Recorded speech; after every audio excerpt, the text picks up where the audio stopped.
Welcome back to another episode of Harmonious at Lunch, the show that fuels your business success. I'm Brandon Gano, your host and guide through the world of harmonious business growth. Today, we're unlocking powerful strategies with industry experts to help your business thrive. If you're a business owner, entrepreneur, or executive, you are in the right place.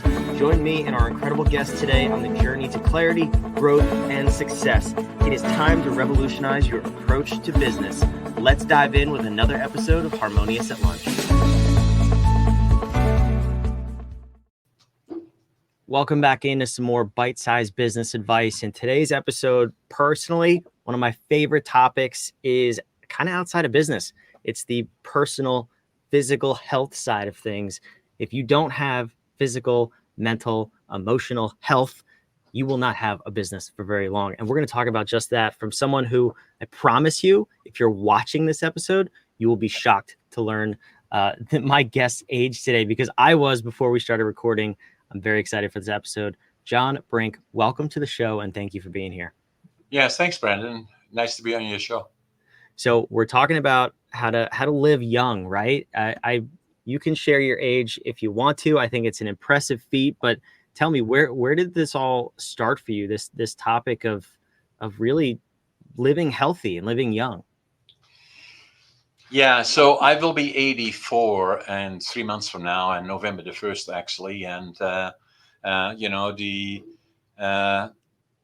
everybody gets a shock in life at some point where all of a sudden something happens that makes you realize that you have to kind of look at what you're doing physically, mentally, and emotionally, all those things around you. And for me, that was in 2008 when I got a case of diverticulitis that breached my colon, which meant that within 48 hours I had to have it fixed. Otherwise, it could be very, very serious. It affects all your organs and healthy organs. And so I came that close, to not making it. And then from up to that point, what I had done, what most people do, is at the end of the year, you make these commitments. I'm going to do this, that, and the other thing, and I'm going to buy a membership to the gym.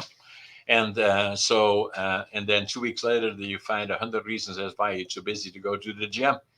And so for me, it meant that at that point, now nearly 15 years ago, I had to take it more serious in terms of my wife is vegetarian, and I didn't listen I was okay, but I didn't listen quite as well as I should. I do now, though, and I'm a vegan. And, so I started to get myself a trainer and started in a serious way training, going to the gym and staying physically active, look at my diet, mainly plant-based, and start looking at those important parts of life and how vulnerable it all is if you're not doing the right thing. And your body is very forgiving, but only up to a certain extent.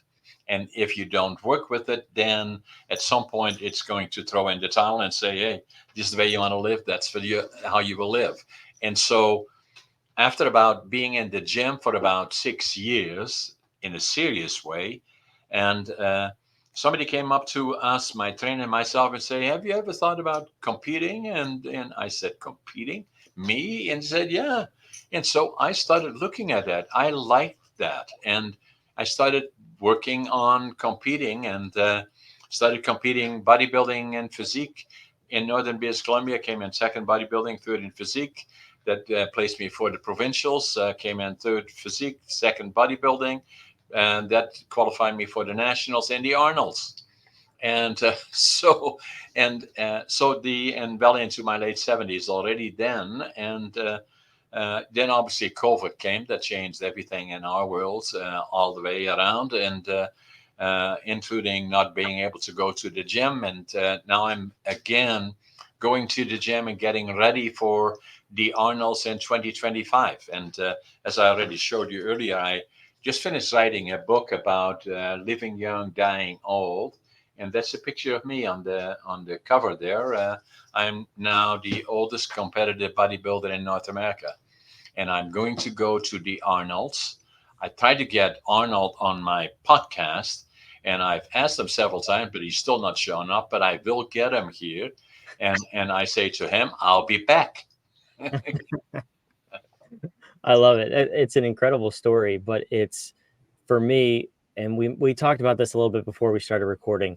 When by the time this episode goes live, we will be weeks, if not days, away from the election here in the United States, and a huge topic of it is our health, our physical health, our mental health, our ability to actually do any job, let alone the most important job in the country, at actually younger than you. You look better than both of the candidates who are, well, I don't know who's currently running, but at this very point, at the recording of this episode, you look physically and mentally better than both of the candidates. The argument that we have in this country, or the philosophy, is that once we get to 62, 65, we pack our bags, we ship it off to the nursing home, we retire.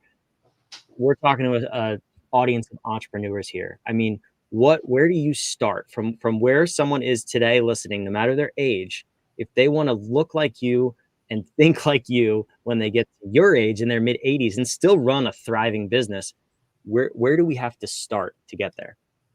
First, be aware of that your body extremely forgiving, but you have to think about sunshine, sleep, diet, exercise, friends, which means social interaction, being active in a group. And those things are important to me.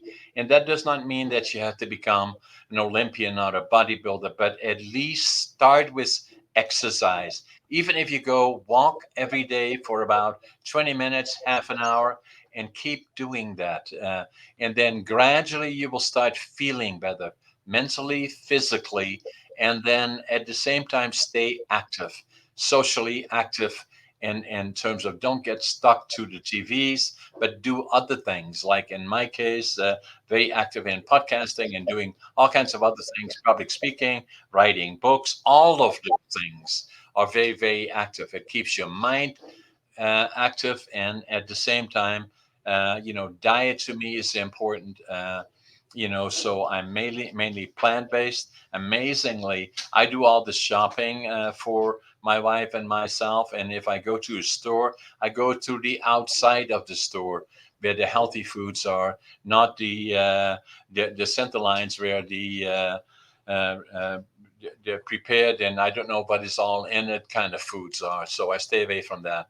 And then at the same time, in my case, I go training. And then the other part that I do, Brandon, is I usually get up at 5:30 every morning. I always make my bed. I always think I'm late, and then I enjoy the day. And obviously I'm very, very active, do a lot of things, and I love it. Yeah, that's good advice right there. I love how everything comes back to diet and exercise, which is no surprise at all. That's what we should be doing anyway. But we always put these things off, thinking there's some later date where you can get to it. What did your life look like, diet and exercise wise, pre 2008, before you had diverticulitis? Like, where were you physically? Well, I was overweight, and I was not eating as healthy as I could have, and obviously, my wife, I was a benefit. She's very proactive in understanding, health and fitness, and so. But I was not healthy, and I was physically not as active as I should be and could be, and so it changed everything then, and so.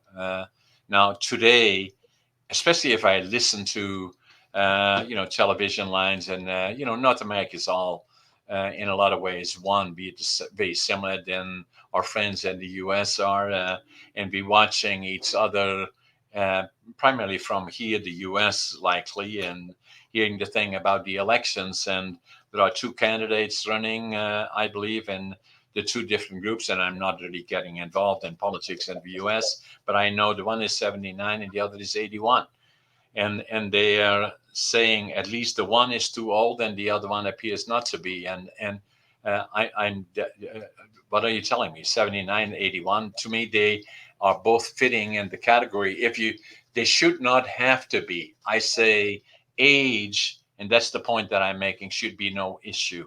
Let the other things be the issue. And what I have over many others is experience. And then, I've seen it all, I've done it all, and obviously I've been quite successful in all my companies that I have, about 10 of them. And then I write books. I have written four. I'm working on two other ones. One comes out next April, one other one, in September. And then 2025, I'm obviously working towards the Arnolds in 2025. And then, so that's kind of what I do. I'm curious about that too, because it sounds like, particularly right now, you have things you're working towards, books coming out in the future, you're competing in the future. How much of that was present over the course of your life and your career that you had something you were working towards that kept you motivated? Because on the flip side of that, I talk to a lot of people, clients, and just people in general, that they just wake up and go about their day. They're not working towards anything. What's been the benefit of that for you? From a very early age, Brandon, I always had looking forward as to what I wanted to do. I was born in November the 1st, 1940, just at the war already had started for a while in Europe, and we were living on our own in northeastern Holland. My dad was called into the Dutch army. The last time we heard from him, he was caught in Rotterdam when they bombed it, and they, for 5 years, wouldn't know if he was dead or alive. So things were difficult, tough. And even as little kids, I still remember 3.5 years old, hundreds of bombers overhead, Allied bombers that were bombing the German infrastructure. And then, so I remember that. Hundreds, the sound is something you will never, ever forget. And then at the same time, what we did is the winter of 1944-45 was called the Hunger Winter. And it was the coldest winter on record in Holland. And a lot of vulnerable individuals, young people and older ones, died. And it was the kids, then 4.5, 5 years old, and my brother, my sister, who were 1 and 2 years older than me. We would take our gunny bags and walk into the railroad yards, pick up anything edible and burnable. And we did that every day. The reason that we did as kids, because the Germans wouldn't shoot us, they would boot us one. The next day we'd be back. We were liberated by the Canadian Army April the 12th, 1945. And it made such an impression on me that I always knew from that point forward I would go to the land of my heroes, Canada. And I wanted to go when I was 17, and my parents wouldn't let me then. Then I was drafted into the Dutch Air Force, and then worked in the lumber industry in Holland for a period. And then I finally went to Canada when I was 23. And so started with nothing. Couldn't speak the language, didn't know soul, didn't have a job. And I knew I wanted to go to British Columbia. And that gets to your question of planning ahead, and what was your plan when you came here? I wanted to start with nothing. I've been at no contacts. I had to find where is the lumber or the timber. It's in British Columbia. And so when I landed in Montreal, took the train across Canada and arrived in Vancouver, went to the immigration department. Fortunately, there was a German fellow. I could speak some German, not English. I told him what I wanted to do. He said, go to Prince George, British Columbia, 500 miles north of Vancouver. That's where all the opportunities are, boomtown. So I arrived here in July of 1965 with the dream of building a lumber mill. And I couldn't speak language, didn't know soul, didn't have a job. Started as a cleanout man. And when I came off the bus, I had my suitcase, 3 books, 2 sets of clothes, and I counted my money at least 3 times. I had exactly $25.47. But what I had lots of is attitude. I always avoid the negative. Passion, whatever I do, I give it 120%. Work ethic, I work harder than anybody. And even still now, at nearly 84, as I said earlier, I get up at 5:30 in the morning, and I'm a go-go guy. So that's what I do. And I look at my businesses. another advantage, and this comes somewhat to the question that you asked. The advantage that I have over a lot of people by I've been successful not only in my business but also in other associations of any groups and on boards of directors that I've been on is I'm a visionary. That's what I do.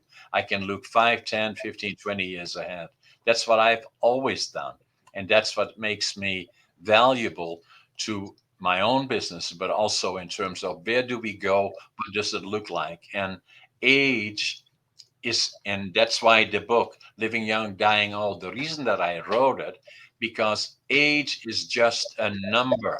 It is nothing to do with what he is able to do. And for me, I gladly come on CNN and talk to Anderson Cooper and all of those guys that talk nothing about other than he is too old and he's too this and too that. Hey guys, bring me on your show and let's talk about the things that you do, and let's talk about age and all the other things and what is really really important. And what is really important is obviously age is important, but it is attitude, and it is having the vision and looking forward. And the and that to me has been a big advantage. Yeah, it's so powerful personally, like in your personal life and in business too. It's a way to unify your team, and for yourself, it's a way to drive yourself forward and continually be propelled by your vision. So I love that. That's a fantastic advice. I wish more people heard it, and I wish more people did it so they could live young, right? Die old. I love the message, John. This has been fantastic. Where can people go to learn more about you and your books? johnabrink.com. Everything is on there. And then my podcast is On the Brink with John A. Brink. And, so we are very, very active around the world. That's awesome. And maybe by the time this comes out, you'll get Arnold on the podcast. We'll see. But that link is down in the show notes down below. So you can, wherever you're watching or listening, you can go click on over, check out John's books and his podcast. John, I appreciate you being here, but I want to ask one final question. What is the most important thing for you that the listener takes away from this episode? If they think of nothing else, if they remember nothing else about you and never go to your website, what's one piece of, whether it's mindset or activity, that you want them to continue to remember? Attitude, passion, work ethic, and then understand your body. It is immensely forgiving, but treat it kindly and have diet, sleep, exercise, is critically important. And age is just a number. I'm going to be 120. That's amazing. We'll have you back in a few years for we'll celebrate your 90th and then your 100th. I love it. Thanks, Brandon. I love it. Thank you for being here. For those of you watching and listening, wherever you are, I love this. This is fantastic. And I said it in the beginning, you don't have a business if you don't have physical and mental health. So please prioritize it. That's why we have these episodes on this show. Go check out johnabrink.com for all of John's resources. Go listen to his podcast. This has been awesome. We'll see you on tomorrow's episode of Harmonious at Lunch.